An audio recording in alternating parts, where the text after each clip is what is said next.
শহীদ রাজেশ ঘোষের মূর্তি উন্মোচনে কেন্দ্রীয় বাহিনীর প্রাক্তন সৈনিকরা। মূলত পশ্চিম মেদিনীপুর জেলার কেশপুর ব্লকের অন্তর্গত ৩ নম্বর আমনপুর গ্রাম পঞ্চায়েতের এলুনি গ্রামের বাসিন্দা রাজেশ ঘোষ। 1993 জন্মগ্রহণ করেন তিনি। পড়াশোনা শেষ করার পর 2013 সালে ভারতীয় আর্মির সেনাবাহিনীতে যোগদান করেন তিনি। 2019 সালে বাড়িতে এসে ব্যক্তিগত কাজে বেরিয়ে দুর্ঘটনায় মারা যান তিনি। দীর্ঘ 6 বছরেরও বেশি সময় ধরে দেশ মাতৃকার জন্য নিজের জীবন উৎসর্গ করেন। জওয়ানের অকালের মৃত্যুতে মূর্তি বানানোর সিদ্ধান্ত নেয় কেন্দ্রীয় বাহিনী। তারা সিদ্ধান্ত নেয় যে কেন্দ্রীয় বাহিনীর পক্ষ থেকে তার গ্রামের বাড়িতে মূর্তি স্থাপন করা হবে। সেই প্রতিশ্রুতি মতো অবশেষে 2024 সালের 30শে মে অর্থাৎ আজ সেনাবাহিনীর পক্ষ থেকে তার পূর্ণ অবয়ব মূর্তি বসানো হয়। এই দিনের অনুষ্ঠানে উপস্থিত ছিলেন কেন্দ্রীয় সামরিক বিভাগের প্রাক্তন নায়ক চণ্ডীচরণ রায়, প্রাক্তন সাব মেজর রাজকুমার মুখার্জি, আনন্দপুর থানার পুলিশ আধিকারিক রবি লোচন বাঙাল, আমনপুর গ্রাম পঞ্চায়েতের উপপ্রধান শ্যামাপদ পাখিরা ও এলুনির পঞ্চায়েত সদস্য সুভাষ কল্যাণ সহ গ্রামের অন্যান্য মানুষজন।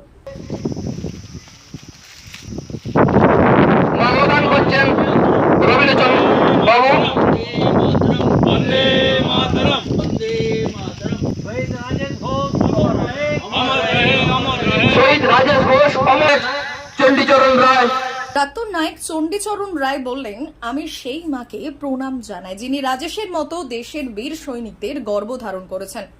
রাজেশের আত্মার শান্তি কামনা করি, সেই সঙ্গে পরিবারের পাশে থাকার অঙ্গীকার করছি।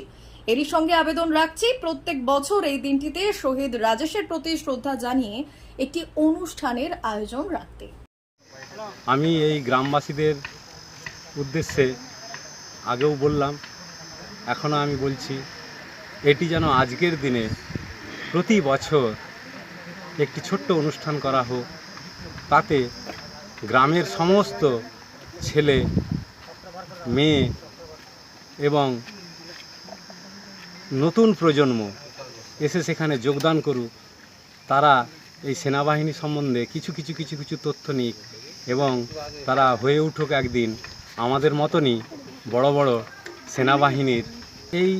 এই উপলক্ষে আমি বলবো একটি সুন্দর অনুষ্ঠান হোক, সাংস্কৃতিক অনুষ্ঠান হোক, যার মধ্যে খেলাও থাকবে, গান থাকবে, নৃত্য থাকবে, যেগুলো দিয়ে আমরা আমাদের সমাজকে অনেক সুন্দরভাবে গড়ে তুলতে পারবো এবং নিজেদের মনকে ভালো রাখতে পারবো। রাজেশের পরিবারের প্রতি কি বার্তা দেবেন?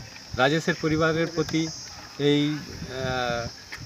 মানে কি বলবো, এই বেদনার মুহূর্তে তাদের পরিবারের প্রতি আমার আন্তরিক সমবেদনা। আমি তাদেরকে প্রণাম করি, সেই মাকে, সেই বাবাকে, যারা রাজেশের মতন ছেলেকে জন্ম দিয়েছেন। D news, Keshpur.